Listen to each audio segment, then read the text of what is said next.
In case you missed it, Starlink Battle for Atlas underperformed. What was set to be a long-running IP with regular updates and new content will likely end here. The Crimson Moon update, and by extension the Starfox DLC, is one final salute to those who have joined the Starlink initiative on their unique adventure through the Atlas system. It is at once both a sad way to end what could have been a fantastic series and an unexpectedly kind gesture to fans.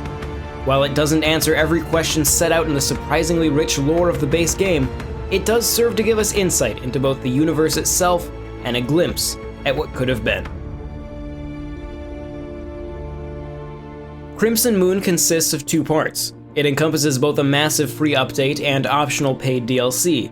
While the free update and much of the DLC is available on all platforms, the Switch version receives exclusive Starfox content, a fitting bonus given that the Switch version was purported to represent as much as 80% of the total sales of Starlink. While I came away from the experience as a whole very pleased, I was somewhat surprised by what was free and what was paid. Let us start with what everyone can get for free in this update. Before we get to the titular Crimson Moon itself, there are some subtle changes that have a big impact on the game. Much like the holiday update, new enemies will now appear on planets in the form of outlaw mechs and tanks, which both represent a substantial challenge. Certain enemies will also now be marked with a star rather than a level, which indicates that they will scale based on the level of the player. I quickly went from ruling Atlas with both Fox and the R-Wing maxed out to easily being put in my place if I wasn't careful. The Crimson Moon is an entirely new planet that appears in Atlas to host a series of competitions. This includes 4 races and a horde mode like Coliseum. To my surprise, the racing mechanics are actually quite solid, though they do take some getting used to. In order to accommodate racing rather than space combat, the controls are adjusted significantly. You still accelerate by tilting the left stick forward, but you now boost with R while using L to drift. Boost power-ups are strewn across the track to refill your boost meter. You can also get a boost from pulling off barrel rolls in midair and from skimming over boost pads. Once you get the hang of it, you're left with a mode that put me in mind of Star Wars Episode 1 Racer back on the N64. While there are only 4 tracks, there are plenty of optional shortcuts to uncover, and the tracks themselves are quite lengthy. The hardest track took me just under 8 minutes to complete. The Coliseum mode isn't quite as interesting. It is, as one would expect, a series of waves of enemies which gradually get more difficult. Completing races or rounds in the Coliseum earns you outlaw cogs, which can be spent to unlock paint jobs. You want a solid gold R-Wing? Pimp that R-Wing out to your heart's content. On top of these competitions, the Crimson Moon update also brings with it 2 surprisingly extensive story questlines.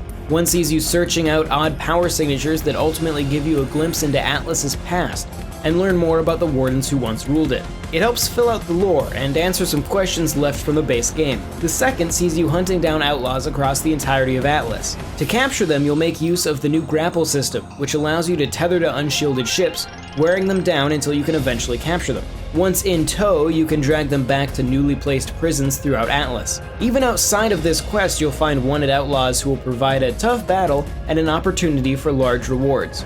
Finally, there is the paid content. This takes the form of new ships and pilots. While the new ships are weighted more toward tank-style builds rather than my preferred agility-focused style, I did enjoy mixing their individual parts into my favorite ships. With the addition of the aforementioned paint jobs, any wing can match any cockpit, making for a much more pleasing design. Exclusive to the Switch version are the 3 Starfox Pilots, who can be purchased in a set. Purchasing the Starfox team also unlocks an additional mission for them once you complete the base game Starfox questline. The characters themselves, however, can be used throughout the entire game should you be starting a new game or if you're playing for the first time. This new story quest for the Starfox team sees Fox, Falco, Slippy, and Peppy going up against the previously absent members of Starwolf. The story itself is nothing particularly exciting. Pigma, Leon, and Andrew show up in Atlas to cause trouble, and you need to find them all and stop them. The characters themselves are all excellently portrayed and feel more in character than Wolf did in the base game. I mean, since when did Wolf want to take over Corneria? Each member of Starfox has their own unique pilot skill, which they will need to use to take on their respective rival within Starwolf. The DLC features some fun spins on the existing Starlink gameplay and culminates in a pretty cool boss fight. It also serves to put a nice bow on the Starfox team's time in Atlas. Unfortunately, there's only about an hour's worth of content. When it comes right down to it, Your perception of the value of this DLC will likely rely on what you think you're buying. If you think you're paying for $12 worth of new story, then you'll probably be disappointed. However, if you see it as 3 fully voiced characters playable throughout the entire game who also come with their own small quest, things may seem a bit more reasonable. For myself, I did feel surprised that the massive Crimson Moon update itself was entirely free, while the comparatively small Starfox content was paid.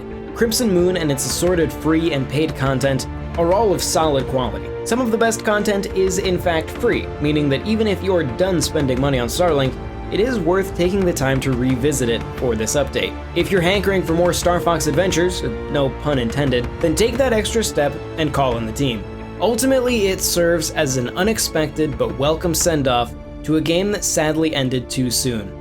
For the faithful, attach that gigantic plastic R-Wing to your Joy-Con one last time and head back into Atlas.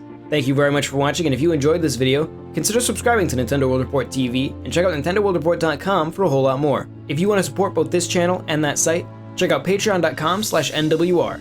If you want to chat with us, you can join our Discord. There's a link in the description.